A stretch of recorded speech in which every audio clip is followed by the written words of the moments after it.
The Galactic Council fired first. Humanity answered with something far worse. That'd be why the time I stood to speak.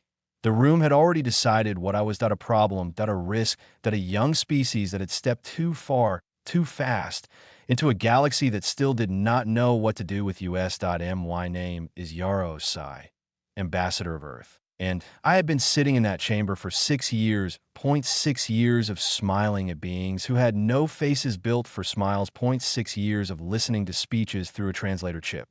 Pressed against the bone behind my ear, 0.6 years of learning the rules of a room that had never once been made for people like me. Usually, humanity was ignored. That was our place in the council. Too new to matter. Too loud to trust. Too ambitious to like. But not today. Today, every eye in the chamber was on me. The council chamber sat inside an old hollowed asteroid called Nuven Station. The space inside, it was huge, built like a stone bowl with wide circles of seats rising higher and higher around the center floor. Blue light ran through the walls because one of the founding species needed that color to keep their skin from drying out. The air was cold because another species could not think clearly in warmth. Humans had to wear thin heat layers under our formal clothes just to sit through a session without our hands going numb. I learned that on my first day, that I never forgot it. Nothing in that room was made for us. Not the light. Not the temperature. Not the shape of the desks. Not the language of procedure. Not even the silence. Every detail said the same thing. You are here, but this place is not yours. At the center podium stood Counselor Dren of the Valari. He was tall, gray-skinned, and slow in the way very old power becomes slow. His people had sat on that council for 9,000 years, and he moved like someone who had never had a hurry for anyone. His voice was calm, smooth, certain that he was speaking about humanity's violations. Not crimes, exactly. Choices. That was the word behind all of it. Human choices. Our decision to keep researching advanced alloys that had been restricted under the Cath Accords. Our expansion into 3 small worlds near a disputed border. Our work on what the Council called cognitive aggression systems, which was their polite phrase for predictive war AI, that we had built one that we had not hidden it very well. Dren spoke for 40 minutes, 40 long, careful minutes that he never raised his voice. He never used anger. He did not need to. Every sentence was shaped to sound reasonable, responsible, measured. Humanity was not being accused of evil. Just of being dangerous. That was worse, that I sat perfectly still and listened to every word. When he was done, the floor opened for support statements. 3 species spoke after him. The Therial, the MO, and the Old Sioux, whose representative was so ancient that 2 assistants had to hold his translation unit close to his breathing membrane so the chamber could hear him. Different voices, different bodies, same message. Humanity moved too quickly. Humanity did not understand restraint. Humanity treated expansion like a race. Humanity did not yet possess the patience that real civilization required. That word again, patience, that IT was always patience with them. Wait longer. Grow slower. Ask permission one more time. Make yourself smaller until the older species stop feeling nervous. I asked for the floor. The room became quiet in that special way rooms do when people expect humiliation and want front row seats for it. That I stood and I had prepared remarks. I knew every line. I had practiced them twice that morning and once again in the transport on the way to session. When I opened my mouth, my voice came out cleared. I spoke about the perseverance that a civilian colony ship at AT that moment.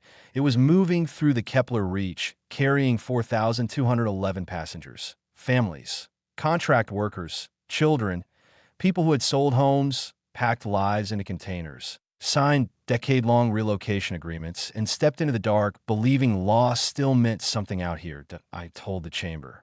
The resolution, as written, would make the Perseverance an illegal vessel the moment it entered the quarantine boundary, that I told them the language allowed enforcement fleets to stop any human ship outside approved corridors. That I told them that if such a vessel resisted, even by trying to protect itself, the resolution gave legal cover for force, that a colony ship was not a warship, that a ship full of sleeping families was not a military target. That I asked for a simple amendment, 2 words. That was all, 2 words. Added to the document to protect civilian transports already in motion. Counselor Drin did not even turn fully toward me. When he answered, he said the resolution was complete as written, that I asked for a delay instead of 48 hours. Just enough time to warn the Perseverance and let it change course. He said nothing. The presiding officer closed the floor. The vote began. IT happened very quickly after that. Lights rose across the chamber in answer order, ring by ring, species by species. Point one after another. I watched them as if slowness might change them. IT did not. 44 in favor. Point one against. My hand was the only one raised in opposition. Alone in a chamber built for 47 species. The resolution passed. Humanity was officially placed under quarantine. Trade routes suspended. Movement restricted. Any human vessel outside approved safe corridors was now subject to interdiction by council enforcement fleets. The word interdiction did a lot of work in that sentence. Everyone in the room knew it. There are words governments use when they want distance between themselves and the thing they are allowing. Interdiction, containment, enforcement, stability action, safe correction, words built to keep blood off the page. The count was read aloud. Still, I kept my hand raised for 3 more seconds. That I do not know why. Maybe some old human need to make sure history saw the truth clearly. Maybe I wanted the room to feel what it had done. Maybe I just needed a moment longer before lowering it and accepting that I had lost. When I finally sat down, I opened my personal log and typed a single line. For 211 civilians aboard the Perseverance. The council has just turned them into a problem. The session was declared closed. Around me, seats began to empty. Delegates rose in smooth, practiced waves and drifted toward the exits. Some did not look at me. Some looked only long enough to remind themselves not to stop. A junior aide from the Thorol delegation, someone who had spoken with me politely at a reception less than 2 weeks before, met my eyes from across the row, then looked away. That hurt more than I wanted it to. Not because I expected courage. Because I had spent 6 years learning just how cheap warmth becomes when power decides it is afraid. I stayed in my seat after the chamber emptied halfway. Y communications officer, Owen Clark, came to stand beside me. Owen was 31, sharp, calm, and better than most people twice his age at hiding panic when it mattered. He had joined the diplomatic service straight out of university and still carried some small trace of that early idealism in the way he kept records. The way he believed exact wording could still save lives if you got it right enough to IT that moment. His face had gone pale that he did not say anything. That he just rested one hand on the edge of my desk near mine. Not touching, just close. That small space between our hands was the most human thing in the room. Then my translation chip clicked twice. Priority. Channel. Earth Command. I pressed the receiver point behind my ear and took the call. The voice that came through belonged to General Adira Solano, commander of Earth Home Fleet. She spoke in the controlled tones senior officers use when something inside them is under very tight lock. Yara, she said, the Perseverance has gone dark.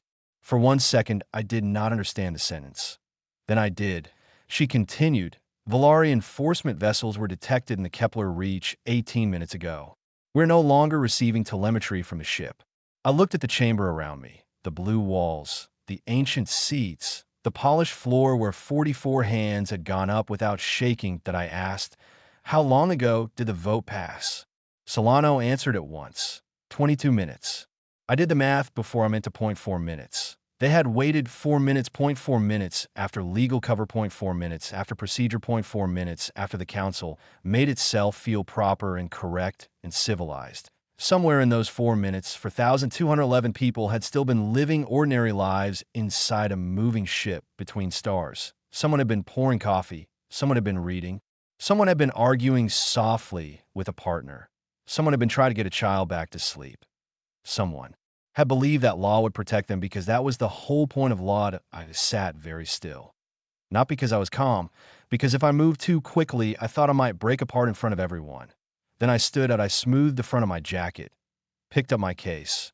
Owen looked at me carefully like men do when they already know the answer but cannot stop themselves from asking anyway. What do we do now? He said that my voice sounded different when I answered. Flatter, colder, more certain. Send a full incident report to Earth Command. Priority 1. Encrypted. Include the entire session transcript, the vote record, and my personal log entry. Owen swallowed. Before anything else? Yes. He nodded once. And after that, I looked across the chamber one last time. The blue light, the high rings of seats point 9,000 years of someone else's peace built into stone and law and language. Then I said, after that, Owen, we wait. There is nothing left for us to do here. That was what I said aloud. What I did not say, because I did not yet know how to put it into words, was what had settled into my chest the moment Solano gave me the timeline that IT was not just grief. Grief was there, that IT was not just anger either. That was there too, hot and sharp and useless. This was something else, something colder, quieter, heavier. For 6 years I had done everything right in that room, that I had learned their rules, used their language, shown patience, swallowed insults dressed as caution, accepted delays dressed as processed. I had spoken clearly, asked politely, and requested only 2 words in a document. 2 words. And still 4,211 civilians had vanished into the dark. Humanity had tried diplomacy. Humanity had taken the lectures. Humanity had sat in the cold. Humanity had followed every rule we were given. And now the stars had taken our answer away in silence. I did not yet know what Earth would do next. That was not my work. Why work had ended the moment the Council proved what its law was worth when human lives stood under it. But I was born on Earth, that I had studied our history, that I knew what happened when human beings reached the point beyond argument. People make a mistake about us. They think loud means reckless. They think anger means action. They think if humans are not shouting, then humans have accepted what happened. That is not what silence means for us. Not after loss. Not after a wound that cuts clean and deep. When humans go quiet after something like this, it does not mean they're giving in. IT means something far more dangerous. IT means they are counting. IT means they are remembering. IT means somewhere behind the stillness. Pieces are already moving into place. That I walked out of the chamber with Owen beside me, and the incident report already being prepared, and the full weight of that new silence settling over me like a second skin. The council believed it had finished something with that vote.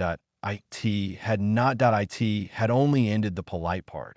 And in the long history of my species, the end of the polite part had never once been the end of the story. That IT was the moment right before humanity became difficult to stop. That I got the news 9 hours and 14 minutes after it happened. That my name is Dong Park. I am a commander in the United Earth Home Fleet, and I serve as captain of the UEHF Rubicon, a heavy carrier holding position near the edge of the Meridian Corridor, about 60 light minutes from the nearest council monitoring buoy. Y crew number 312. We have been on high alert for 11 days. The message reached us through deep band relay, encrypted at the highest level Earth uses. I was in my cabin, sitting over a meal that had already gone cold, when my communications officer knocked twice and opened the hatch without waiting for permission. That told me enough before she even spoke. Her name was Claire Webb. She was 26 years old, efficient, precise, and too disciplined to rush unless the thing in her hand mattered more than protocol. She handed me a physical tablet, that we use those for certain messages. Anything too sensitive to risk moving through the ship's internal systems goes hand to hand. Instead, I took it. Read it once. Then again, Colony Vessel Perseverance, Registry EC 7741. Contact lost at 214 station time. Last known position, Kepler Reach, grid reference 79 kilo. Valari Enforcement Squadron confirmed in Sector NO distress signal receive. NO survivors confirmed. Search and recovery not authorized under current council mandate. NO survivors confirmed. That was the line that stayed in front of me. Not because it was final, because it was careful. That is how official language works when death has happened, but the machine writing the report still wants to sound controlled. I placed the tablet face down on the desk. For a long moment, I did not move. Claire stayed where she was by the hatch. She had a younger brother living on a colony 2 sectors over. I knew that because officers learn those things about their crew, not from formal files, but from the small pieces of talk that happen over long deployments. I could see in her face that she already understood what this message meant far beyond one ship. If the Council could do this once, then every civilian hull outside direct Earth protection had just become fragile in a new way. I looked up at her. Seal the comms room. I said. Nothing leaves this ship unless I approve it myself. Yes, sir, she said. Then she left. I sat alone for 12 more minutes. That I have never told anyone exactly what those 12 minutes felt like. I think it matters now. When something happens on this scale, when the number is big enough and the cause is clear enough, there is a moment before orders, before planning, before briefings, before retaliation. It does not last long. Maybe a few breaths. Maybe a minute if you're lucky. It feels like a door closing somewhere deep inside you. Not slamming, not crashing shut, just closing softly like someone pressing it with one hand and guiding the latch so it makes no sound at all. Quietly, completely. After that, you are still yourself, but not in the same shape. That I stood up, straightened my uniform, and went to the bridge. T1100 station time. Earth's emergency leadership session was called through secure military relay. I was one of 14 fleet commanders patched into that channel. Civilian leaders were present. Military chiefs were present. Ambassador Osai's full session report had already been distributed by the time we joined. There were no speeches that I want that understood clearly. People imagine these moments wrong. They imagine shouting, fists on tables, angry declarations, big lines for history books. That is not what happened. The entire session lasted 40 minutes. The IT was calm, measured, almost cold.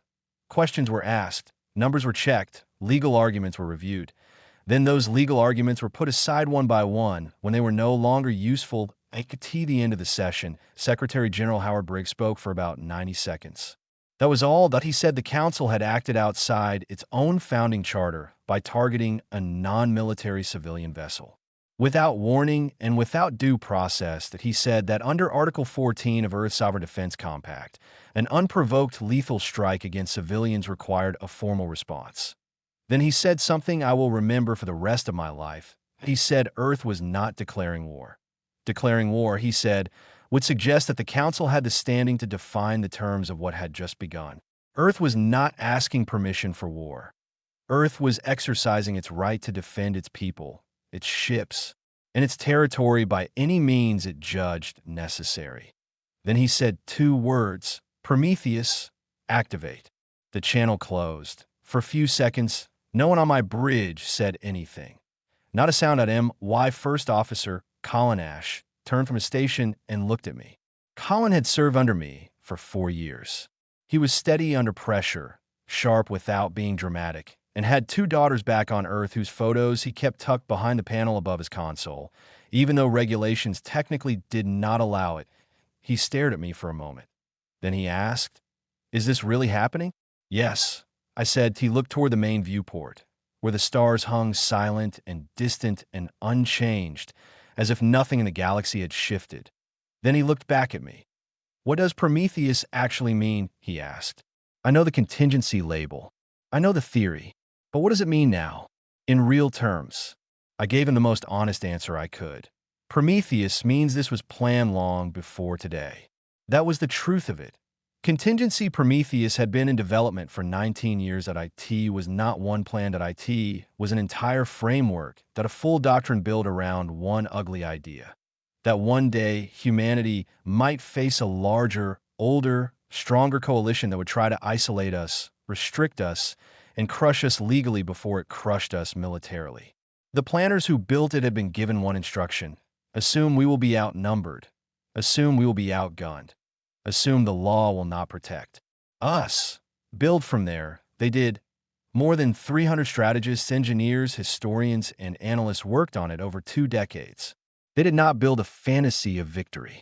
They built a structure for survival and pressure and response inside the kind of world where rules stopped mattering the moment powerful species felt afraid. I opened the first layer of the doctrine on my command screen. Prometheus had 5 phases. Each phase opened only when the one before was confirmed complete. Phase 1 had been running quietly for 11 years. Intelligence preparation. Sensor nets hidden along disputed borders. Deep relay packages planted in commercial lanes. Structural. Studies of council enforcement stations within operational distance of human space. Survey maps, fuel patterns, response windows, traffic habits, maintenance schedules, everything recorded, everything stored, Everything waiting that we had not been sleeping all these years. We had been learning. Phase 2 was the one activating now that in the planning documents it had a simple name: the silence. All non-essential transmissions from human vessels were to stop immediately. Movement across human space was to shrink, dim, and slow.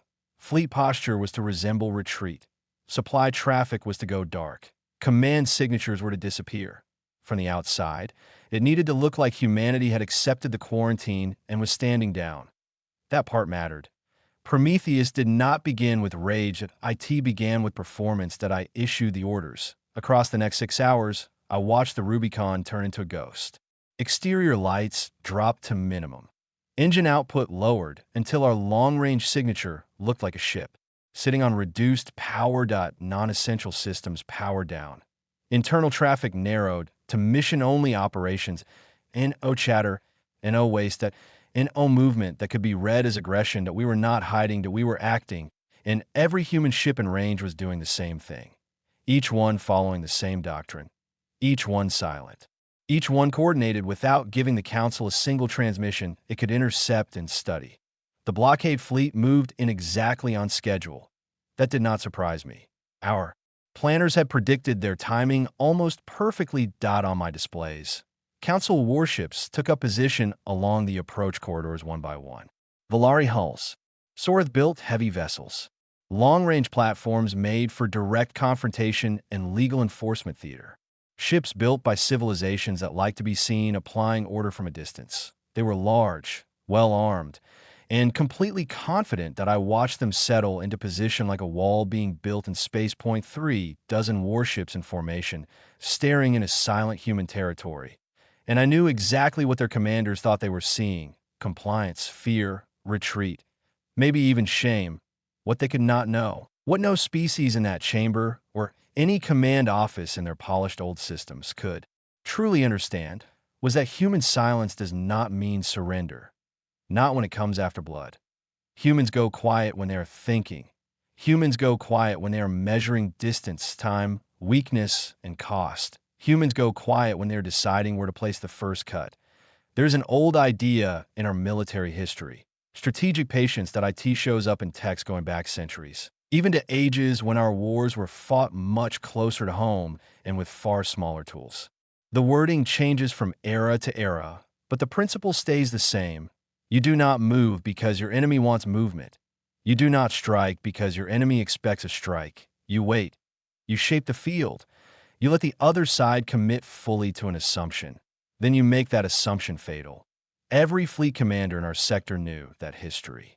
Every one of us understood what the silence actually was. That IT was not weakness. That IT was positioning. That I thought about the perseverance, about 4,211 names, about what that number looked like if someone wrote it out by hand again and again until ink ran dry. I thought about Ambassador Osai's session report. The vote record to 44 hands raised against us, .1 raised for us. Colin stepped to my side and told me the Council's forward ships had begun sending mandatory acknowledgement requests to every registered human vessel in the area. We were expected to confirm compliance with the quarantine order.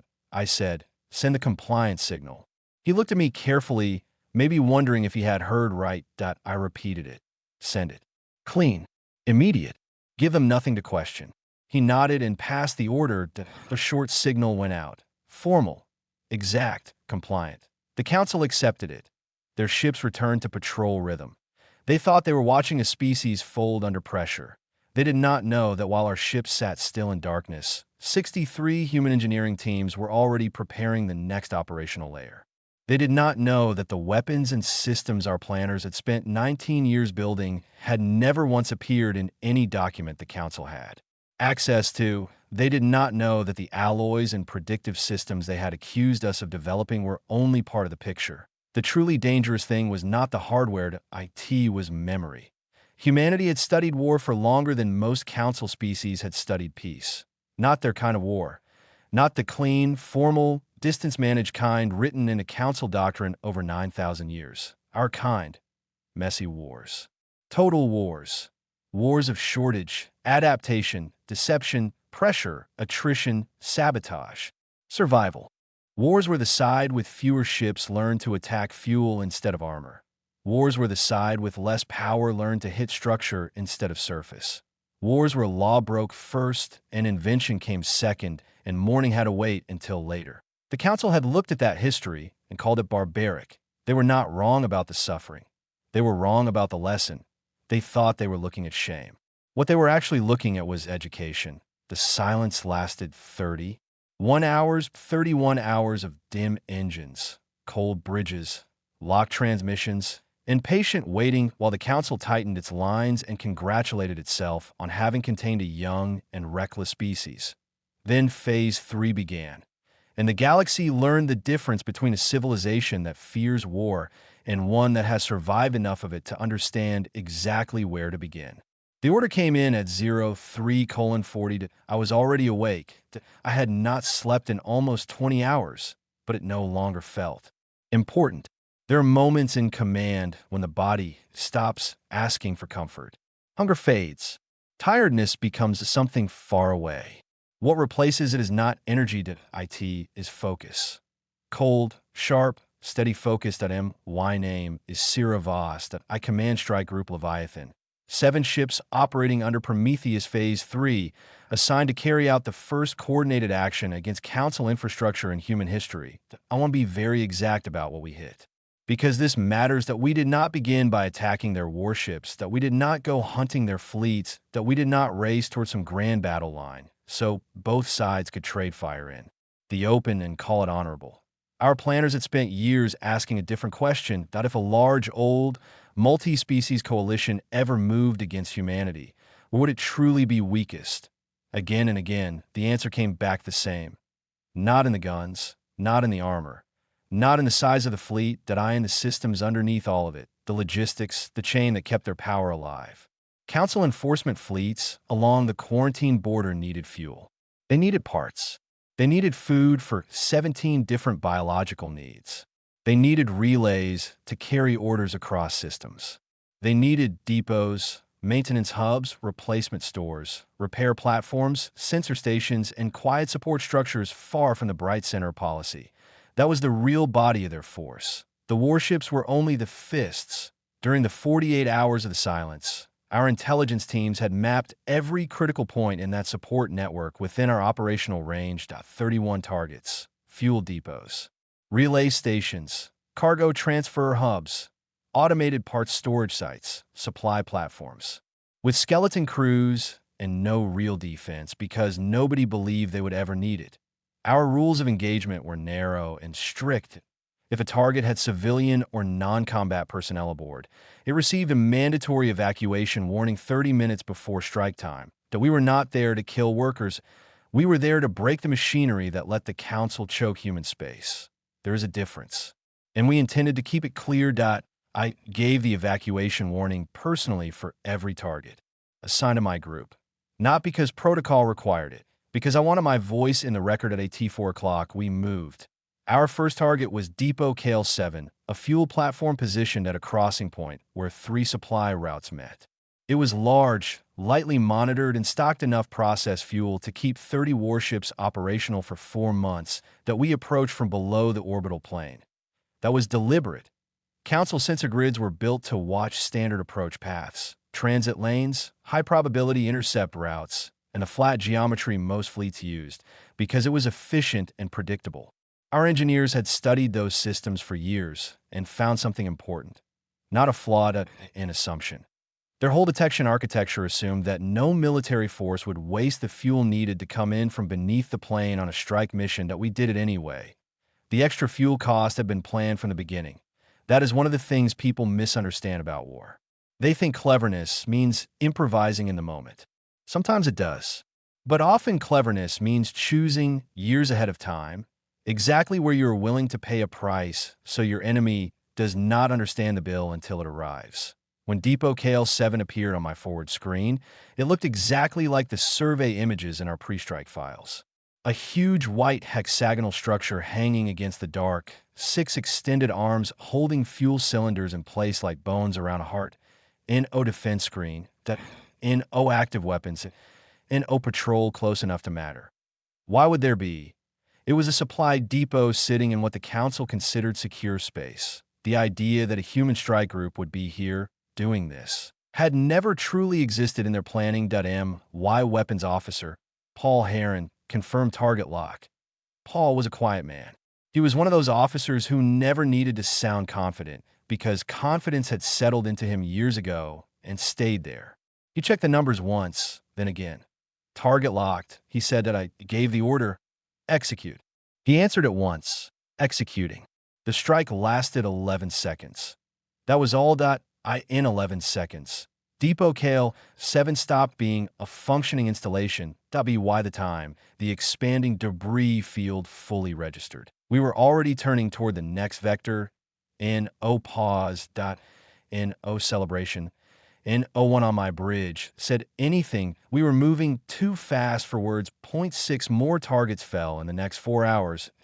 Y group moved through that sector like something the Council had no language for, because their doctrine had never needed language for it. They were waiting for battle groups. They were watching for a fleet engagement. They expected us to line up like a proper enemy, declare our intent with movement, and trade fire in formations old enough to be called civilized. Instead, they got us that we came in low, quiet, and fast that we hit what mattered. Then we disappeared before response forces could get a clean lock. Our hull coatings came from decades of research into thermal masking and signal bleed reduction. At distances above 40,000 kilometers, our ships did not look like attacking vessels. They looked like background error, sensor noise. Nothing urgent. At the same time, our decoy drones were broadcasting false signatures far outside the strike zone. Ghost fleets, empty engines, phantom vectors in dead space, drawing Council attention toward places where no human ship actually was. By the time their response units reached our target coordinates, they found only wreckage and cooling metal. T-719, my communications officer, intercepted a Council command transmission. Her name was Grace Thorne, sharp-eyed, fast-thinking, and the best signals officer I had ever worked with. The transmission was scrambled, but we had decryption support packages built from 8 years of patient signals work. Grace broke it in 4 minutes. Then she read it aloud. A Valari fleet commander was reporting to the Council Joint Operations Center. He said human vessels had struck 7 infrastructure targets in a single operational window, with no warning and no tactical pattern matching any known doctrine in Council strategic archives. He reported that his response forces had found no visual confirmation of the attacking ships. He reported that the engagement profile did not fit any historical military model available to Council planning systems. Then he used a Valari term Grace had a pause over before translating. She looked up from her station and said, closest meaning a predator that has decided it has waited long enough. I remember thinking that was a surprisingly fair description. But then the operation changed. We were approaching Target 8, a relay station near the far edge of the sector, when Grace called out a proximity alert point. 2 Council ships had moved onto an intercept line, a Sorth patrol cruiser and a Valari escort frigate. They were not answering our strike directly. Their movement had likely been ordered earlier as a wider reaction to the attacks already hitting the sector. They found us by geometry, not by intelligence. Sometimes war turns on planning. Sometimes it turns on chance. This was chance. And it was enough. They were too close, too fast that I ran the numbers in my head in about 3 seconds that we could not clear the area before entering their weapons range. We could try a hard evasive route, but that would burn the reserve we needed for extraction. Or we could fight. I looked at Paul Heron. He looked back at me. In drama. No fear, just readiness. I gave the order. Defensive posture only. Protect the group. No pursuit. What followed lasted 6 minutes and 40 seconds. I am not going to make it sound beautiful. People do that too often after the fact. They clean it up, make it shine, turn confusion into courage and noise into music. It was not beautiful. It was violent and loud and far too fast. Every station on my bridge was working at full stretch. Sensor feeds overloaded. Defensive calculations stacked on top of one another. Countermeasures deployed. Fire control adjusted every few seconds as positions changed and distances collapsed. Our second ship, the CPP Ellis, took heavy shield damage. At one point, their forward screen dropped to 30%. One more clean hit would have pushed them into a very different kind of fight. Then one of our long-range rounds found the Sorith cruiser's propulsion assembly and tore it apart. Not the ship, just the drive section. That mattered. We were not trying to kill for spectacle, we were trying to survive the intercept. The Valari frigate pulled back to cover its damaged partner. That gave us the gap we needed, that we broke contact, and our AN-01 cheered. Not one person on a bridge, the moment after survival does not feel like victory. It feels like math changing in your favor by a small enough margin that you are still alive to notice it. Then, for the first time in several minutes, I turned to my first officer to issue the next navigation command. His station was empty. My first officer was named Dale Crawford. He had served beside me since before I took Leviathan command. He had a sister who ran a bakery on a colony in the Dendra system, and whenever he came back from leave, he would bring boxes of her pastries and hand them out across the bridge as if Deep Space Combat Command and cinnamon bread belonged naturally in the same life. He was 38 years old. The hit that killed him had been fast and clean. He had not even had time to say anything that I stood at a station for 4 seconds. Exactly 4, long enough to know it was real, short enough that no one had, to tell me to keep moving. Then I entered his name into the mission log, noted the time, and returned to command, because that was what the moment required. This is something I want said plainly. None of this was what humanity had wanted. We did not leave Earth and reach for the stars because we dreamed of learning how to break supply chains and blind relay systems and turn old laws against older empires, that we came out here for the same reason every species reaches outward once it survives itself. More room, more future, more possibility. We wanted routes and cities and trade and research and children born under skies no human had ever seen before, that we wanted to belong to the galaxy. The Council made that impossible, and when they did, they forced us into the one area where our species had always been terrible to face: adapted conflict, pressure warfare, endurance with teeth, that we became what history had trained us to become. Not because we loved it, because we knew how. By the end of that first operational window, 23 of the 31 targets across 4 strike groups had been neutralized. The Council's forward enforcement fleet lost access to 60% of its local fuel support. 2 major relay nodes were down. 1 critical parts depot had been fully evacuated and then stripped clean by a boarding team from Strike Group Kappa before the site had even finished shutting itself down. Council command channels flooded with reports. Different voices, different sectors, same message. Something is wrong. This is not how humans are supposed to fight. I transmitted our status report to Fleet Command. Brief. Exact. No wasted words. Then I sat in the sudden quiet of my bridge and looked at Dale Crawford's empty station. I thought about what we were building out here in the dark, that IT was not just damage, that IT was not just retaliation, that IT was a message made of broken assumptions, a message sent in fuel fires and blacked-out relays and frightened command reports, but a message that said the galaxy had misunderstood us.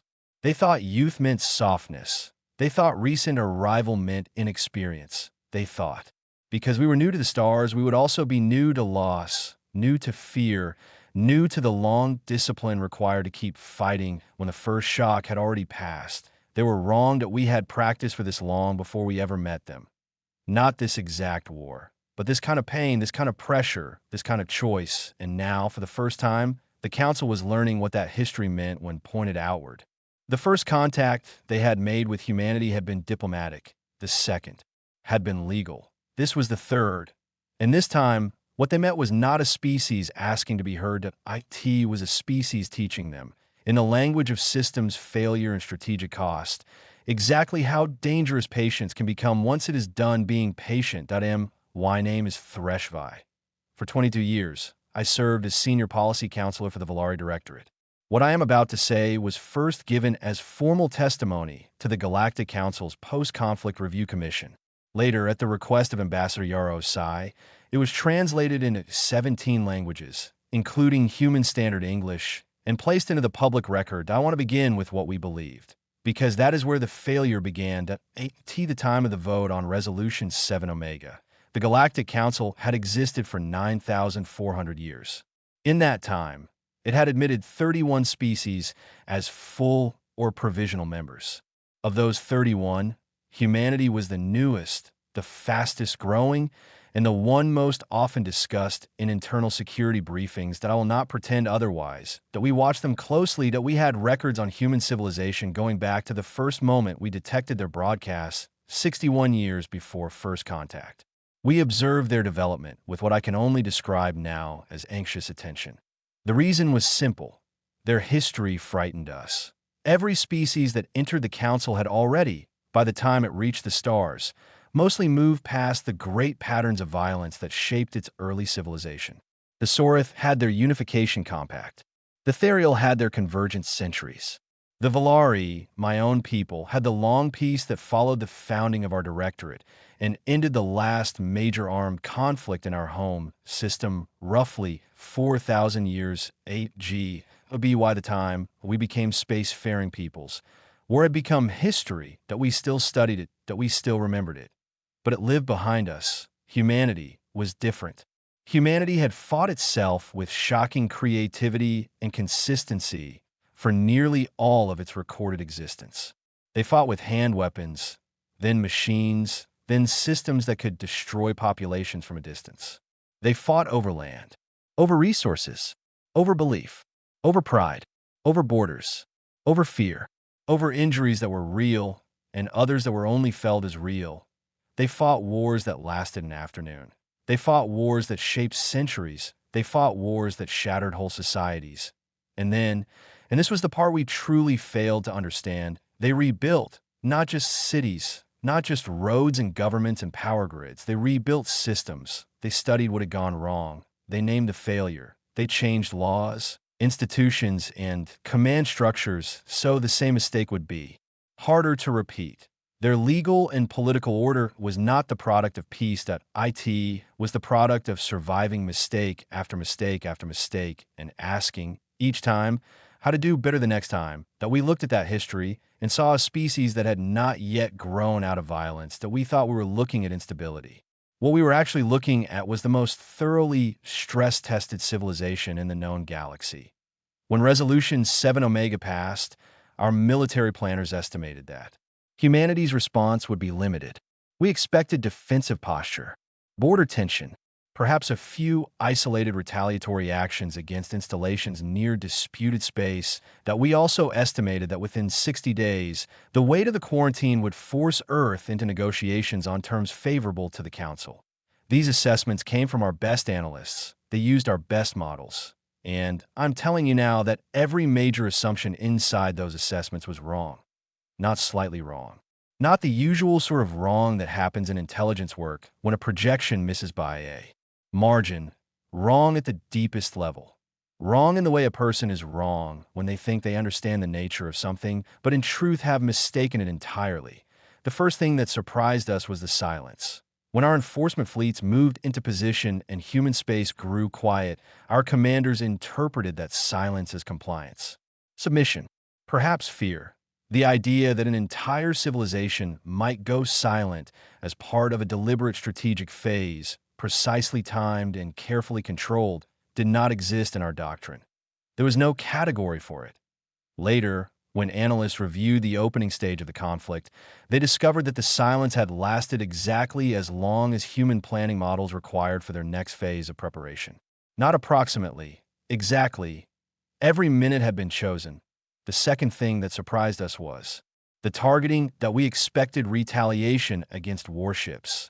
That is what military response had meant in every conflict in our strategic history. You strike the weapons. You contest the fleet. You answer force with visible force. That is what civilized war looked like to us. Humanity did something else. Strike Group Leviathan, along with 3 other human groups, attacked the support network behind our fleet instead. Fuel. Relay systems, parts depots, supply movement, sustainment. Our field commander at Kepler Station reported directly to me after the first operational window. He was not a dramatic officer.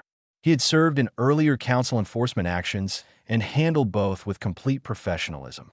When I asked him to explain what had happened, he sat quietly for several seconds before answering. Then he said, "They did not fight the war. They removed the ground the war was standing on. I found that statement so unusual that I recorded it word for word in my personal log, because I understood, even then, that something fundamental had shifted. The third thing that surprised us was the speed at which humans adapted. After the first wave of attacks, our analysts worked quickly to develop preliminary countermeasures against the approach vectors used by the strike groups. By the time those countermeasures were distributed, the humans had already shifted to 3 alternate patterns. Our analysts needed roughly 6 hours to identify and model each new pattern. Human forces were adjusting on a cycle of 4 hours and 20 minutes that we were always behind, always reacting, never setting the pace point 11 days into the conflict. I brought this issue before the Council's Joint Security Committee. I told them clearly that we had a severe problem. I said our projections had been built on a model of human military behavior that no longer matched what we were seeing in the field. I said we needed to review our assumptions immediately. The committee asked what new model I was proposing that I answered honestly. I do not have one. That answer was not well received. But it was true. For 5 days, I had been reviewing human historical material as fast as translation teams could process it. I had been looking for a conflict in their past that matched what they were doing to us in the present. First, I found nothing. Then I realized the mistake was mine, that I had been looking for examples of humans fighting this way when they were dominant. That was the wrong comparison. In their history, humans often fought like this when they were the weaker side, when they were outnumbered, when they had less firepower, when the legal order around them favored their opponent, when direct confrontation would have been foolish. In those situations, they used patience, deception, pressure, infrastructure strikes, and a willingness to accept hardship without losing direction. And what I could not find in their history was a clear case where this way of fighting had failed them over the long term. The committee did not want to hear that IT took another 14 days and the loss of 4 council enforcement vessels, not in major fleet action, but in what damage assessors later described as extraordinarily precise ambushes, before the committee agreed to reconsider its position. The first serious ceasefire proposal came from the Saruth delegation. This was not surprising. They had invested less than others in the quarantine itself and more in preserving stable trade routes. Their proposal was reasonable, careful. It called for a return to pre-conflict conditions and the formation of a joint review structure to address the original grievances through a negotiated process that we sent it to Earth through the one diplomatic channel Ambassador Osai had kept open. I remember the day we waited for the response. The chamber was tense, but not chaotic. By then, the confidence that had surrounded the original vote was gone. Even those who would not admit error had begun to understand that the situation was moving outside every familiar pattern. When Earth's answer arrived, it was not what we expected. IT was not a counteroffer. IT was a list, a complete, detailed, carefully formatted set of terms written in precise legal language, N-O emotion, N-O grandstanding, N-O rhetorical punishment. Just structure. The document referred to specific clauses in the Cath Accords. It cited council precedents going back 400 years. It used our own legal framework against us with a fluency that made one thing immediately obvious. Humanity had not written this after the conflict began. They had prepared it earlier, perhaps much earlier. Their terms included full recognition of human sovereign space with clearly defined boundaries. Formal acknowledgement that Resolution 7 Omega had been applied illegally to a civilian vessel. Reparations from the Directorate to the families of those lost aboard the Perseverance. Permanent seats for human representatives on the Council's security and legal review bodies. And one more thing, that a new foundational clause to be added to the Cath Accords themselves. They called it Article 0. IT would forbid any preemptive enforcement action against a member species without a unanimous vote and a mandatory 60-day diplomatic review period. The final item on the list was the one that changed the room. IT stated that the names of all 4,211 individuals aboard the Perseverance would be entered into the preamble of the amended accords as a permanent acknowledgement of the cost of the Council's failure. The committee read that list of terms in silence. One of my colleagues finally asked me, "How long do you think they were preparing this?" I answered with what I believed was the truth. I think they began before the first shot was fired. Then I continued. I believe that from the moment the vote passed, they knew where this would end. They prepared the military response and the diplomatic settlement at the same time. That was when I understood the full shape of our mistake. Humans did not separate war from peace in the way we did. They did not think of fighting as one stage and negotiation as another. They planned for both together. Always, because for them, the purpose of force was never only destruction, that it was leverage, pressure, time a way to hold the line long enough for the table to be rebuilt on different terms.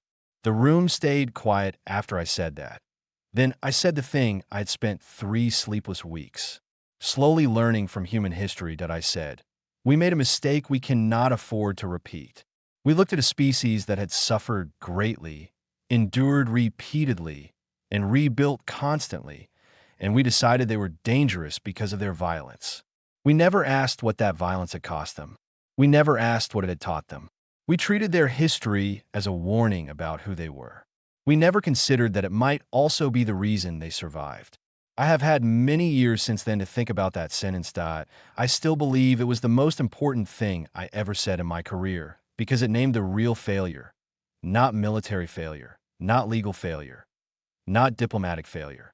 Those came later. The first failure was one of understanding that we saw humanity's wounds and mistook them for weakness. We saw their long history of conflict and assumed it meant they were immature, but we thought that, because they were new to the stars, they must also be new to suffering. That we were wrong. They had not arrived untested. They had arrived forged. And by the time we understood that, the cost of misunderstanding them had already become far too high. The chamber looked the same. That was the first thing I noticed when I walked back in.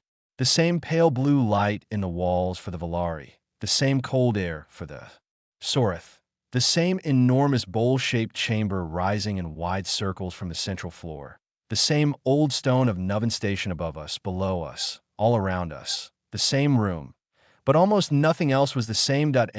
My name is Yara Osai. That I returned to that seat 341 days after the day I left it, with my case in one hand and Owen Clark walking beside me, while the sound of 44-1 vote still seemed to hang in the air behind us. I returned on different terms.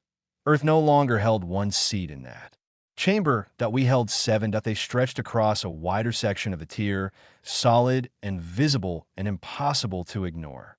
3 were filled by colleagues I had worked with for years. 3 were new appointments brought in for the long constitutional negotiations that had taken over the last 4 months. The 7th was mine, the center seat, fitted with a small carving of Earth's continents on the armrest.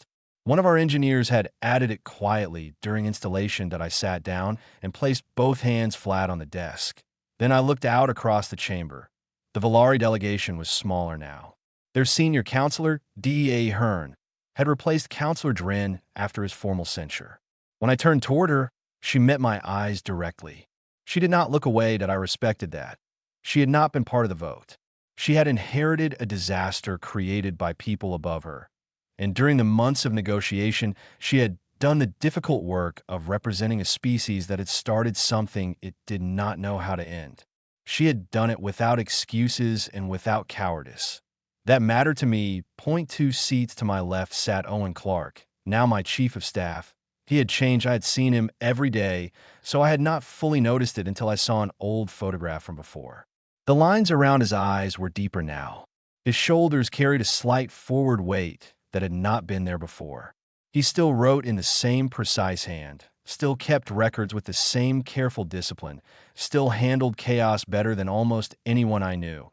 But time had left marks on him. It had left marks on all of us. The session was called to order by Director Marin of the Sioux, chosen as presiding neutral officer because the Sioux had abstained from the original vote on Resolution 7 Omega.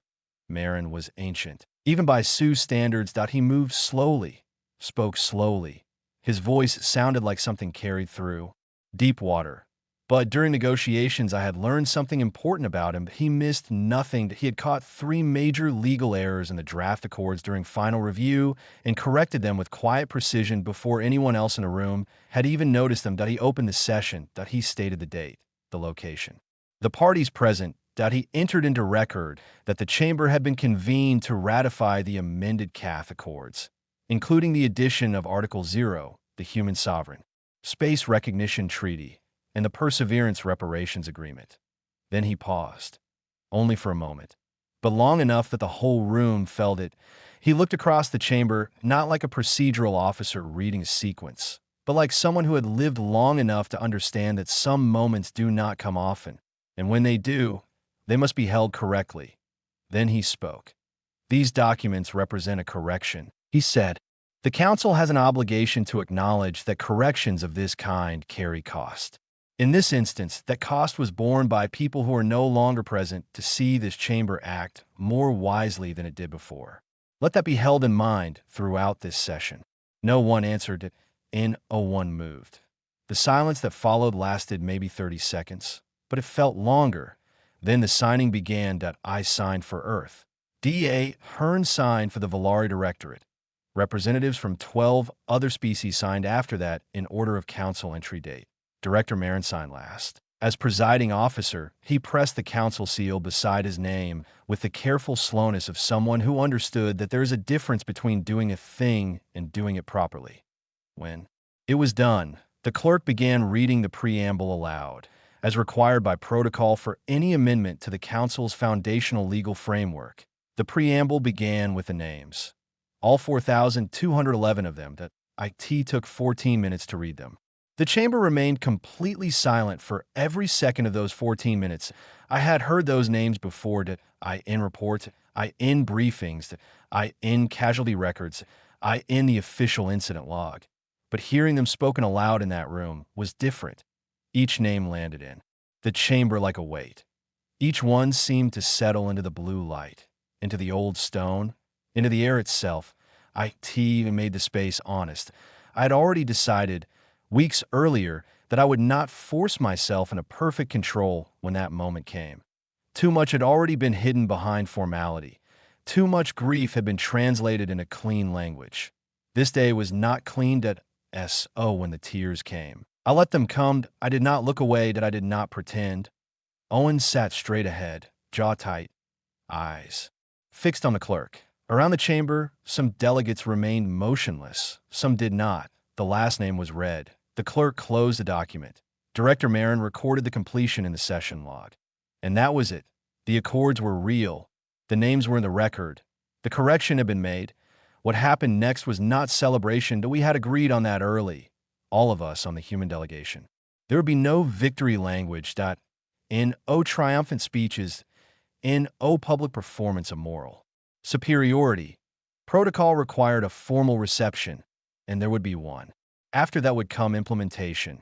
Years of legal work, procedural work, territorial review, compensation structures, oversight mechanisms, review bodies, enforcement language, appeals, arguments, revisions. There was no clean ending here. Only the next step. Before the reception began, I took 20 minutes for myself. That I told Owen I would meet him in the corridor.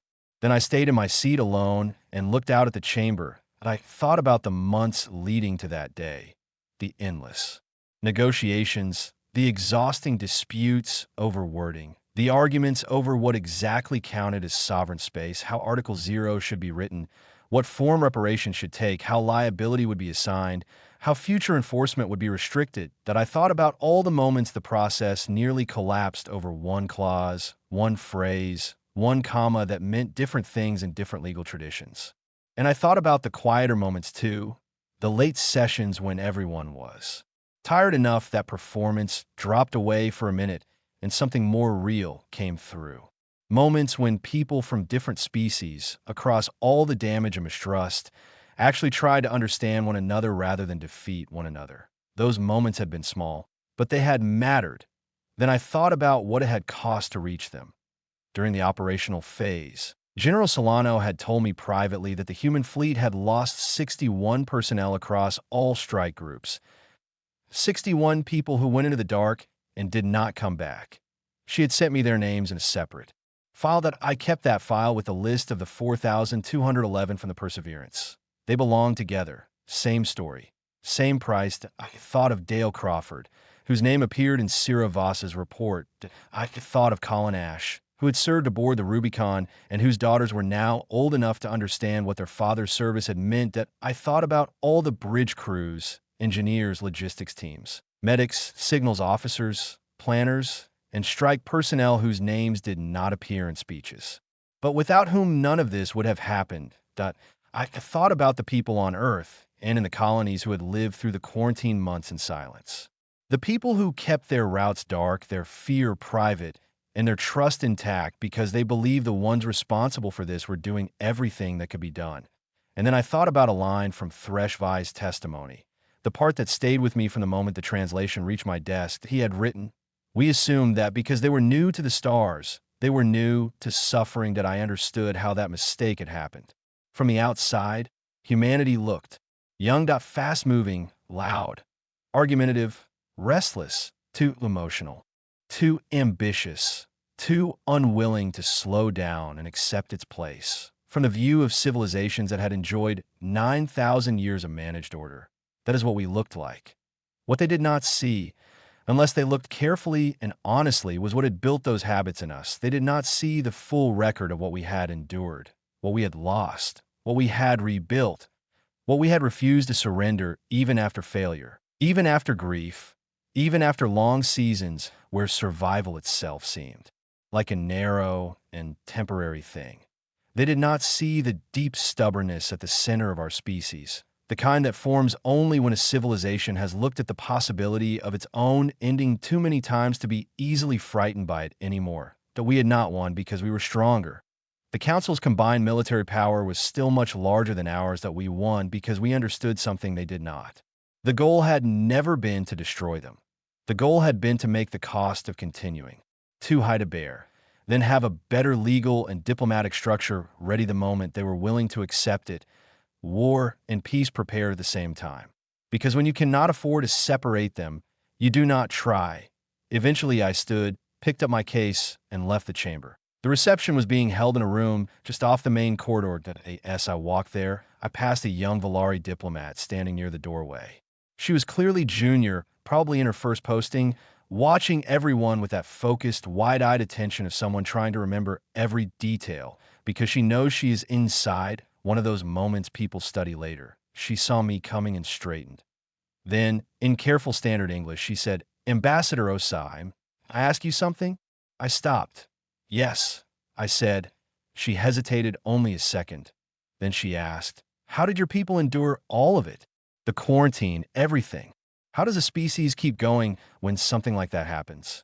It was a real question, not diplomatic, not rehearsed. The kind young people ask when they truly want the answer. That I thought for a moment. Not because I needed to build a clever response, but because I wanted to give her the honest one. Finally, I said, "We have had a lot of practice." She waited. I continued. "Not just with the hard part, with the part after. The part where you get up the next morning and continue anyway. We're not the strongest species in this galaxy. We are probably not the smartest either. But we have been surviving, rebuilding, and trying again for a very long time. It doesn't make the pain smaller. It just makes us stubborn in a way that is hard to explain unless you've seen it." She thought about that. Then she asked, "Can that be learned?" I said, "I think anything can be learned, given enough time." She held my gaze for a moment longer. Then she thanked me and stepped aside. That I walked into the reception. Owen handed me a drink. The room was full of cautious conversation, the kind that comes after conflict when trust does not yet exist, but the first conditions for it are beginning to form. I stood in the middle of it and thought, we are still here, not just enduring, not just surviving by forcing ourselves through pain until it passes, here in the fullest sense, present, awake, taking up space we had earned, preparing to build more. The names of 4,211 people now stood in the preamble of a document that would shape the conduct of every spacefaring species in that region for generations to come. That was not a footnote. That was not just tragedy recorded for ceremony. That was foundation. That I had spent my life in diplomacy because I believed, and still believe, that the most lasting outcomes are built at the table, not on the battlefield. But in the 341 days between leaving that chamber alone and returning with 6 colleagues at my side, I had learned something else. The table only exists because someone was willing to hold the line long enough for it to be built. We had done that we were still doing it. The work was not finished. IT would not be finished in my lifetime. Probably not in the lifetime of that young Valari diplomat in the corridor. Not in Owen Clark's children's lifetime either. The work of building something that lasts is never finished. IT only changes shape. But tonight, the names were in the record. Tonight, the accord was signed. Tonight, the pale corridor lights of Nuven Station fell across a chamber where 44 had once voted against us, and where now our 7 seats stood among the others as a permanent, legal, undeniable fact. They had opened fire. We had opened something they could never close again. And for one night, that was enough.